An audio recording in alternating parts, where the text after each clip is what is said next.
Air New Zealand introduces a more affectionate, friendly way to fly. Couples can book a row of 3 seats with a fold-out shelf that essentially turns those seats into a bed. Now, the catch is you have to pay for the 3rd seat, but it's only half the price of a regular seat. I want to bring back in Jonathan Capehart, Sophia Nelson, and Richard Louis, as well as Simon Rosenberg. Oh, where do I start? Simon, let me start with you. I need to read you a quote from the president of the airline, if I may. Just keep your clothes on, was the quote. Well, would you book a seat in cuddle class? I'm glad you're following this story after the Octomom story. Right? I think they fit very well together. Look, I think it's a great idea. Flying is getting rough, as anyone who flies knows. You don't have a lot of room. If you got to sleep, it ain't so easy. And as a dad of 3 kids, planes aren't made for children. And one of the things they're going to do for this is make it easier for kids to move around a little bit. So I'm for this. I don't know, he's Jonathan? turning it into a family affair. That's what I like. Whereas the rest of us had our heads, Jonathan, somewhere completely different. Yeah, canoodle class is what I've been calling it. Because, you know, I think people have to show like that they actually are supposed to be in that seat. I mean, I've heard all sorts of things about mile-high clubs, people squeezing into little laboratories.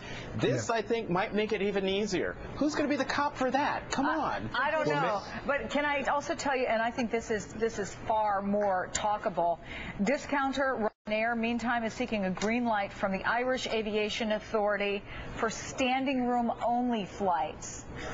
We're just going down the wrong road on all this, from our politics to our air flights to standing room only. We're just headed in the wrong direction. Hey, maybe we just won't have blankets. Yeah. Maybe there won't be blankets on the flights. You know. Gee, how could that possibly happen? And no peanuts. Yeah, exactly. Hey, Chris. Yeah. Did you ever see the movie Soul Plane? No. Oh, my God, don't. Oh, come on. There's a great scene. There's a great scene Jonathan, where in the back of the plane they have a subway pole, and there are people standing there hanging onto the subway pole. That's how they flew. We're going there.